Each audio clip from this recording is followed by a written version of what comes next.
سلام، حالتون چطوره؟ خیلی مخلصیم. امروز اومدم براتون هالومی برگر بزنم. اونایی که گوش نمیخورن با ما همراه باشن.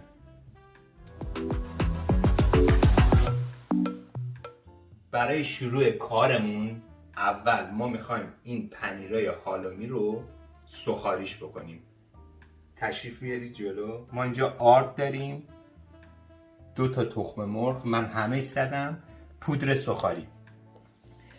البته پودر سوخاری رنده درشتش هم هست، رنده ریزش هم هست، هر کدومی که خواستید میتونید استفاده کنید.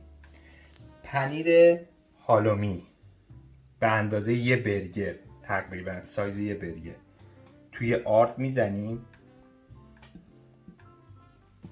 دورش هم به آرد آغشته میکنیم، میتکنیم، میره توی تخم مرغ. سعی کنید همه جاش به این تخم مرغی که هم زدید آغشته بشه. بعد میره توی پودر سوخاری. اینو با دست اینجوری فشار بدید، بعد روشم از این پودر سوخاری بریزید و برش گردید و اینجوری با کف دست دوباره فشار بدید. میتکنید، اضافاتش میریزه.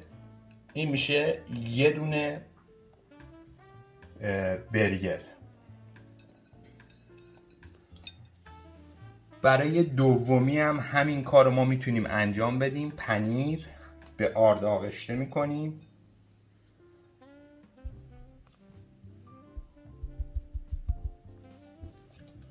تخم مرغ،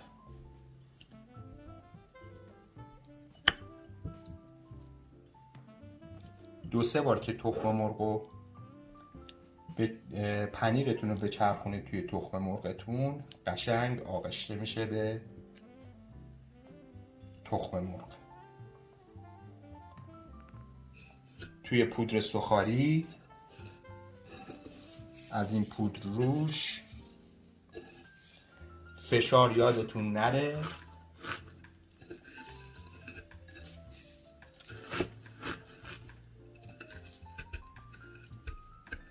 دورش هم میتونید به این صورت بزنید. حالا بعضیا دوباره اینو انتقال میدن توی تخم مرغ و یک سری دیگه میندازن تو پودر سوخاری که ضخامتش بیشتر میشه، ولی من این کارو برای این انجام نمیدم. اون دیگه میلیه، دل بخواهیه.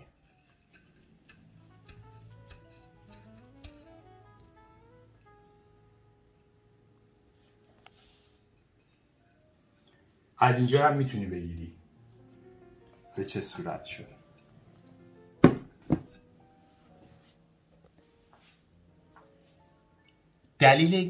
دلیلی هم که من این کارو میکنم، خیلیا توی آرد میزنن یا توی پودر سوخاری، برای اینکه بافت پنیر از داخل حفظ بشه. یعنی دلیلش اینه، هم خوشمزه تر میشه، هم بافت پنیرتون حفظ میشه داخلش. چون که اگر اینو بخواید بندازین توی مایتابه، یک سری آب ممکنه آب بشه پنیرتون. پس ما این کارو میکنیم، هم خوشمزه تر میشه، هم بافت داخلش حفظ میشه و وقتی شما برش میزنی پنیرتون از تو نرم بمونه. برای سرخ کردنش با ما همراه باشید. چقدر من حرف میزنم، بسه دیگه.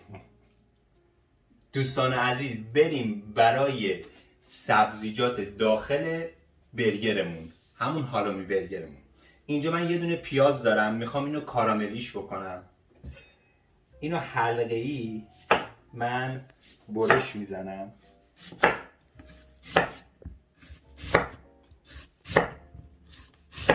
عجب حلقه هایی هم داره. حالا دلیل اینکه حلقه ای من برش میزنم، یکی اینکه وقتی شما کاراملیش میکنید میاد روی هالومی برگرتون، هم قشنگتره و غذا باید داخلش هم شیک باشه دیگه. یعنی و من یعنی آموزش که نه، من کارایی که میکنم انجام میدم تجربه چندین سال توی رستوران کار کردنم به اشتراک میذارم با شما که شما از خانه‌دار تا کسی که توی رستوران کار میکنه اگر چیزی باشه بتونه یاد بگیره و انجام بده. و حتما همین دیگه، نکته این فیلم این بود.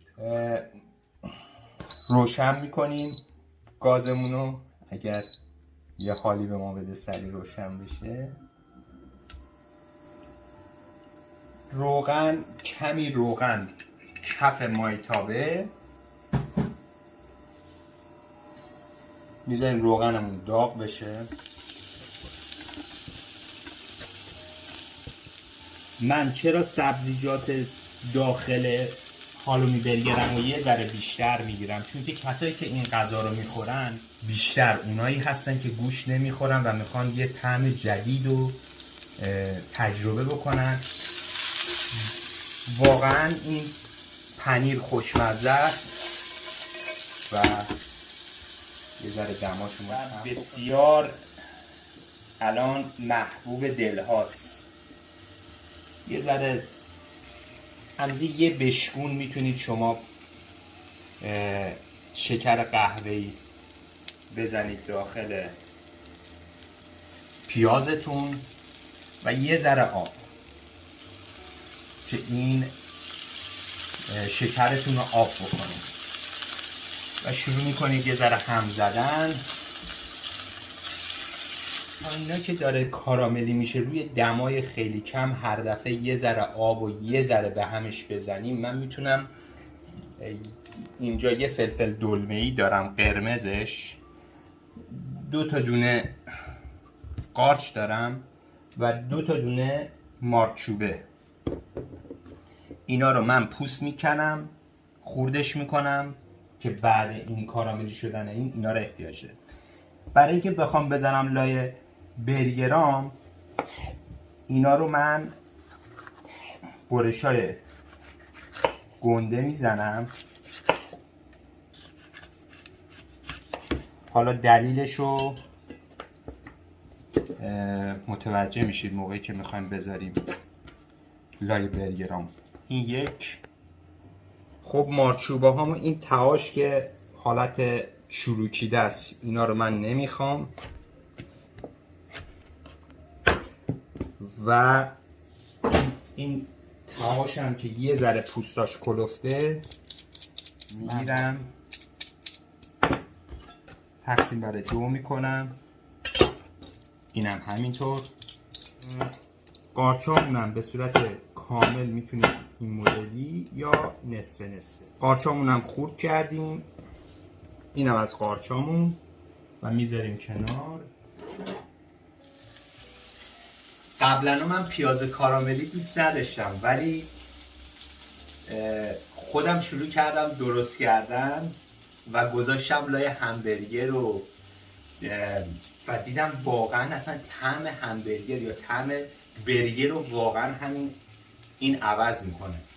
یعنی شما امتحان بکنید، پیاز کاراملی واقعا جادو میکنه لای همبرگر یا هالومی برگر یا هر برگر دیگه و یه کار واقعا حرفه‌ای و خوبه که به کار شما جلوه میده و رنگ و بو میده. حتما این کار انجام بدید. با تشکر. مرسی. مارچوبه هاتون هم میتونید کنار اینا بذارید و یه ذره شروع کنه به رنگ گرفتن و نرم شدن تا این پیازام این ور داره کاراملی میشه. من میتونم از این فلفل دلمه یا بذارم اینجا تا اینا هم روند سرخشون به زودی پیش بره.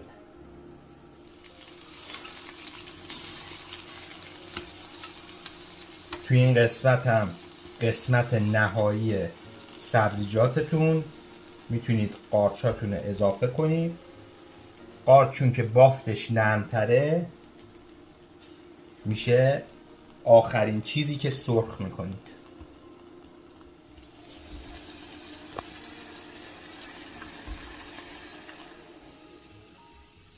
سبزیجات ما آماده است. میذارمش اونجا روی دمای خیلی پایین که برای سروم کاملا داغ باشه روی هالومیام. پس با اینا دیگه کاری نداریم. میره اینور. برای سرخ کردن هالومیامون روغن به مقدار لازم، کف مایتابه میذارید رو دمای متوسط تا روغنتون داغ بشه. روغنمون داغ شد. هالومی برگرامون رو انتقال میدیم داخل مایتابه. مایتابه ما کوچیکه، فعلا 3 تاییشو میزنیم، بعد تا یکیش دیگه آخرش هم بزنیم. هالومیامون داره اینجا سرخ میشه. بریم برای تهیه سس هالومی. به اندازه تقریبا 2 تا قاشق غذاخوری مایونز، فلفل سفید به اندازه تقریبا نوک قاشق چایخوری یا کمتر، خیلی کم به اندازه‌ای که من زدم، و پودر سیر به همان اندازه.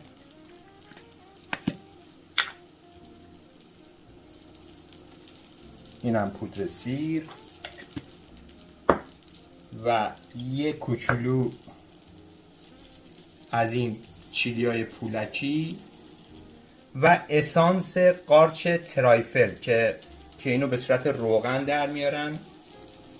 این برای طعم دادن، خدمت شما عرض کنم که سستون به کار میره.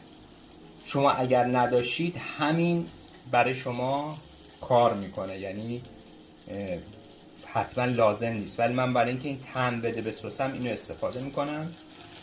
خیلی کم به اندازه 2-3 قطره، چون که خیلی بوش غلیظه. یه ذره نمک، یه بشکون.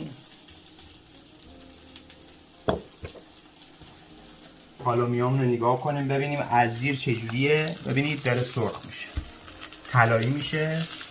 برش میگردونیم تا این برش هم سرخ بشه و سسمون رو هم میزنیم. من سس رو به اندازه 2 تا برگر درست کردم. اینم میذارم کنار. دوستان یه نکته برای سرخ کردن هالومیاتون، باید دما خیلی متوسط یا رو به پایین باشه. بذارید یواش یواش، یعنی مثل گوش نیست یه دفعه بهش بخواین شوک وارد کنید. بعد یواش یواش این روش طلایی بشه. حتما به درجه بالا احتیاجی نیست. دوستان اگر هالومیاتون اضافه اومد، این روش رو سوخاری کردید، میتونید بذارید داخل یه کیسه فریزر و بذارید داخل فریزر، هر موقع خواستید استفاده بکنید. این کار برای رستوران هم انجام میشه، یعنی شما میتونید این کار رو انجام بدید. حالا 50 تا 100 تا هالومی دارید، سوخاریش میکنید، توی ظرفای بزرگ میچینید، میره داخل فریزر. هر روز صبح 10 تا 15 تاشو میکشید بیرون و سرخش میکنید و یخش باز میشه. پس اینم از داخل فریزر. بفرمایید. روی اینم برمیگردونم بگیر. ببینید داره طلایی میشه روش و هالومیامون کم کم در حال آماده شدن. نوناتون هم میتونید داغ بکنید کنار مایتابه. البته روغن، همه روغنش رفته باشه که نوناتون روغنی نشه و سعی کنید حداقل مقدور از نون داغ برای برگراتون استفاده کنید، خیلی طعم میده به برگراتون. من این دو طرفش رو داغ کنم و بریم برای چیدمان نهایی.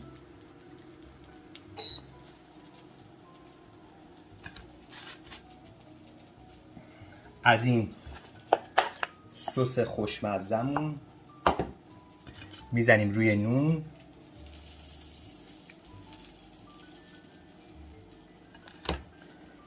و برگای سالاد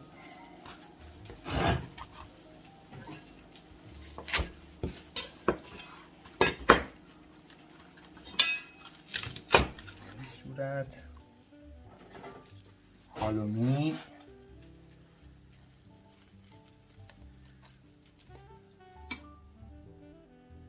فلفل دلمه‌ای، پیاز کاراملی، مارچوبه سرخ شده و قارچ سرخ شده. و طبقه دوم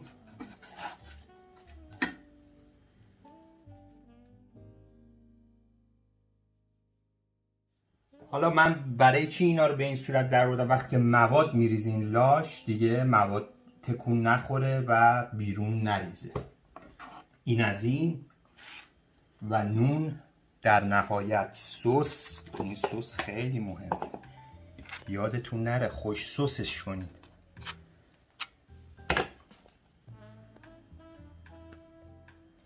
و میتونید به این صورت ادواریش کنید. حالا ما اینجوری ادواریش کردیم دیگه، شما هر جوری دوست دارید ادواریش کنید. اینم از هالومی برگر ما، بسیار خوشمزه.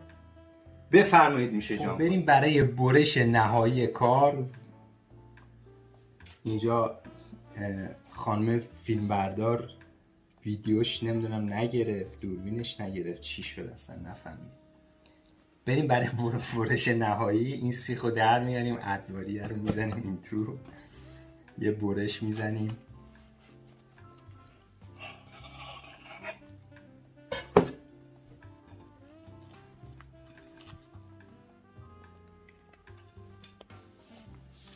اینم از هالومی برگر خوشگل ما.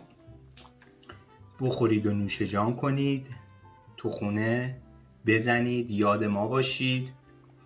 ما هم اینجا میزنیم به یاد شما. خیلی مخلصم. خیلی سخت خوردنش، ولی میخوام ریاکشنی که بهتون میدم کاملا واقعی باشه. بعد این غذا خیلی عالی شده، خیلی خوشمزه شده. حتما تو خونه هاتون درست کنید. واقعا طعمش یعنی با این ترکیبات یعنی 100%. الکی تعریف نکنم، بریم درست کنیم. خوبه، واقعا خوشمزه. اگه ویدیو ما رو دوست داشتید لایک و سابسکرایب یادتون نره. کامنت هم بنویسید. توی کامنت ها یادم هست یه نفر هست خیلی فعاله، خانم انسیه میدانچی، برای ما خیلی می نویسه، خیلی انرژی میده به ما. ایشالله که هر جا هستید موفق، پیروز، تنتون سالم، هرچی از خدا میخواید بهتون بده. ویدیو ما رو هم نگاه کنید، لایک هم بزنید. تا برنامه بعدی، خدا نگهدارتون.